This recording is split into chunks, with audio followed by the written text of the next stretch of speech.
Welcome to Rebel Mayhem's Riot with your host, Tisa, and May. today our topic is going to be about self-love. I know we're supposed to be doing part 2 of our conspiracy theory, but we didn't have time this week to do any research. Did you write your story? I wrote the first line. Oh, that line that you read to me that was fake? It wasn't fake, it was funny. It was funny, but it's not lovely and delicious. It's not going to be lovely and delicious because it's my story, but it's not going to have anybody die. But I told you had to have it. You said it had to be like a fairy tale, and it's going to be. Alright, we'll see what the hell you're gonna do. Uh-huh. Whatever. So anyways, we're gonna have self-love. And do you want to give a definition of self-love? It's not masturbation. Oh, Jesus. We actually have a friend that does masturbation on the side. Join Patreon. You might be able to hear her talking about it. Yes. Well, self-love is kind of like self-care. It's how you take care of yourself mentally. Well, it's how I do. Self-love and self-care are kind of the same thing then? In my head.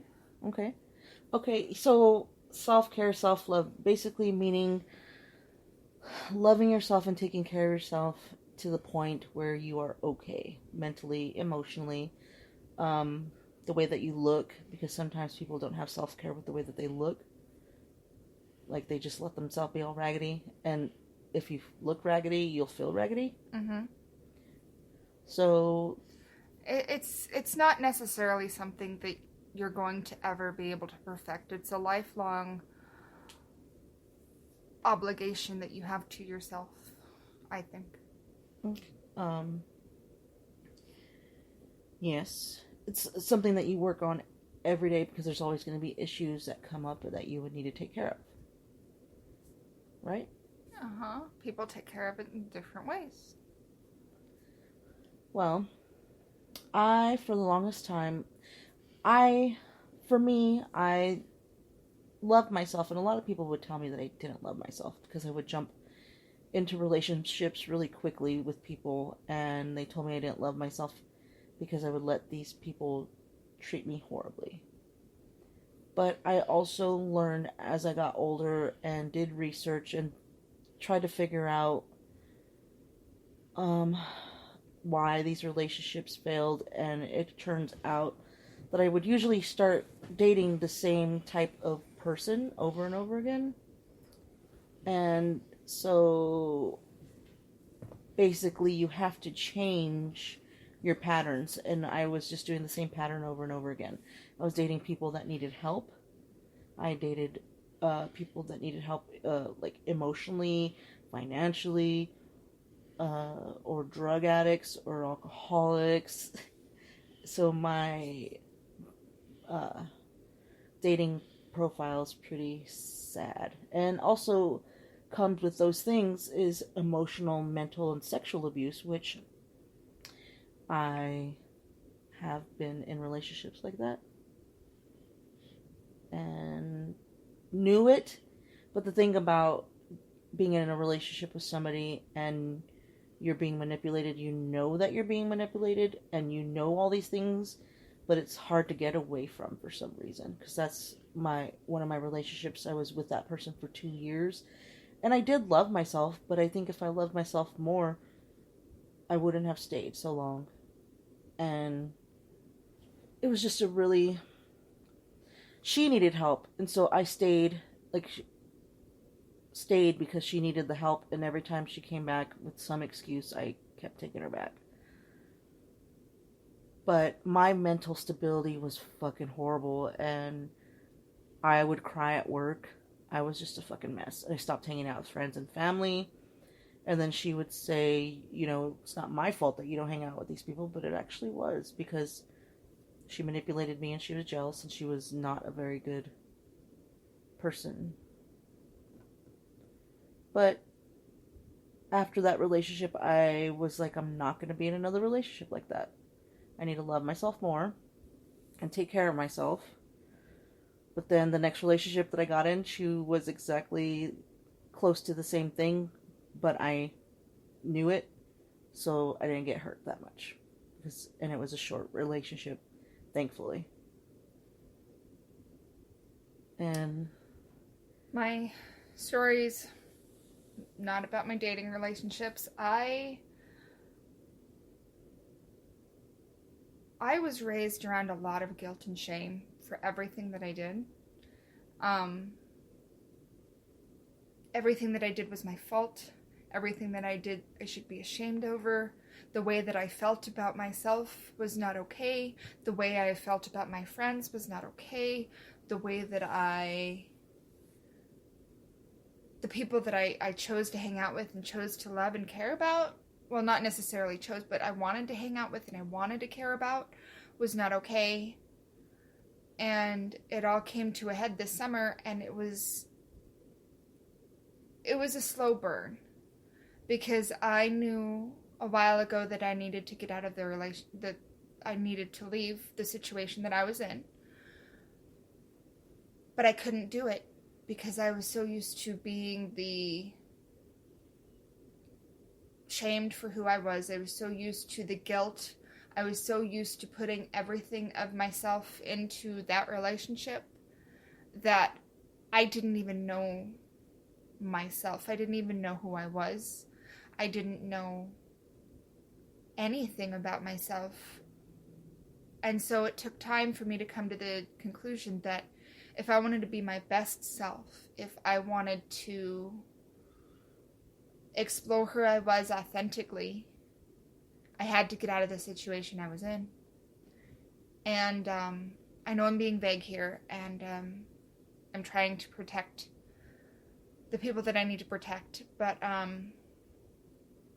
it came to the point where I had to decide to love myself and decide that I was worth the sacrifice, that my own happiness and that my own mental health was worth the sacrifice of losing everything that I lost by leaving that relationship. And when I did, I discovered that I didn't even know myself. I didn't even know who I was. And so every day is a gift, and every day is a new adventure, and every day is something special because I'm rediscovering who I am. And this is something that you never were able to do before? No, because I was shamed for it. For the things that you were interested in. Mm-hmm. Yeah, because I write in my blog, and everything that I was writing, I got crap on because, oh my God, it's gonna come back on her. It's gonna shame them.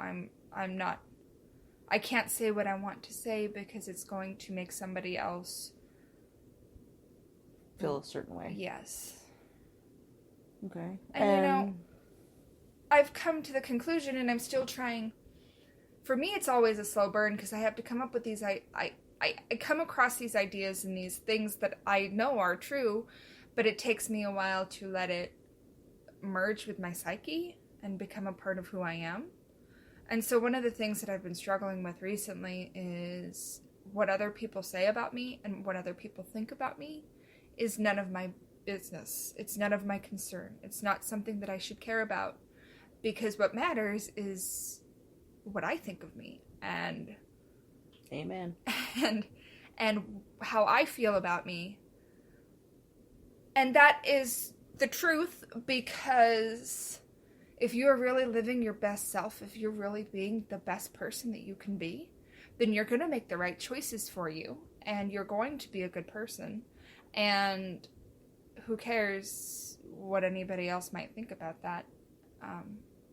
But it's a struggle, and every day it's a struggle, and I had a really rough week with it. But at the end of the day, my freedom that I have is worth it. And your happiness? Yeah, my happiness. Are you happy? I am. I am so much happier now than I was a year ago. That's good. Same. Yes. High five. So with noticing the hardest part of being out in the dating world, or just any kind of relationship, honestly, you need to see the red flags of somebody, trying to manipulate you or hurt you, because even children are manipulative. And so the way that everybody needs to watch out for is just to make sure you're not giving more of yourself than you should. Do not empty your cup for other people. Do you know what that's called? That's called boundaries. And boundaries are a form of self-love, I've discovered. And I never had boundaries before. Ever. Me too, not until this relationship. But coming into this relationship, I'm like, okay, here's what we are going to do, and here's what we are not going to do, because I am not comfortable with that, and you are not my salvation. I am. And I'm like, I'm not coming over because I need alone time. Usually when I'm in a relationship, we just suffocate each other. And I don't lay down boundaries when I'm like, okay, you know what? I'm not going to just jump into this relationship. I'm not moving in right away because that's what I do, and it's failed every time. And it's hard to put these boundaries down because you really like the person. You really would just want to U-Haul it. But you're a lesbian, is that you said? are. No, you are. Anyway. So, yeah, because I'm slowly moving in, and you're like, bitch, bring the U-Haul. Because you are moved in. Close to it. But... Uh-huh. You brought a guitar over. Yeah, but only one. So, I had to place boundaries in this relationship where I'm like, no, I'm not going to do this for you. No, I'm not going to do that for you. And a lot of those boundaries I placed myself. Yeah, and I'm like, I know you're not asking, but I need to say this to myself because even though you're not asking, I'm going to fucking try to give everything that I can to help you. And so it has been a whole new thing for me. And thank God I'm 40 years old and I'm finally fucking putting boundaries down in a relationship when I've been dating since I was 15 years old. And so it took this long, 25 years, to finally put boundaries down to where I'm not draining myself and putting my all into somebody. And I'm actually putting myself first and making sure that I'm healthy and happy. No matter how much I'm in love with her and the kids, I need to make sure that I'm okay. Because if I'm not, then I'm not going to be good to them. And right. You can't give 100% of yourself if you don't have 100% of yourself to give, because part of it's broken. Yep.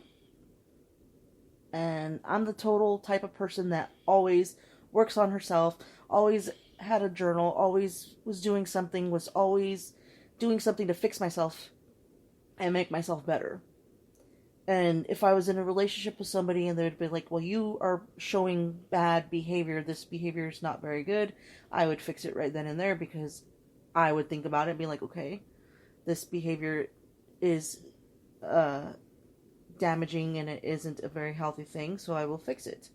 And then I would, wouldn't just take their word for it. I'd make sure, I'd look and think about it before I would do anything, because that's them manipulating me. So I would make sure what I was doing was negative behavior, and then I would in turn fix it and take care of it, because you don't want the way that you are acting to hurt somebody. Your negative behavior, you don't want it to hurt anybody. And a lot of people don't give a fuck. A lot of people are not caring about anybody but themselves, and that's not healthy. But most of the world today, that's the way people live, because it's very selfish, self-centered society, even more than it ever has in a very long while, I think. What do you think on that? What's your take on that? Do you think that this society is more self-centered than it has ever been? I think everybody's just doing the best that they can. I think a lot of the way that people are raised and the way that the society demands of people is putting a skew on things that are not what it should be. I was raised in a family where money is the most important thing that you can have. It is the most important thing to worry about. It is the only thing worth working for. It is the only thing that is worthwhile, is having money. And I have always felt that that's not the most important thing for me. Money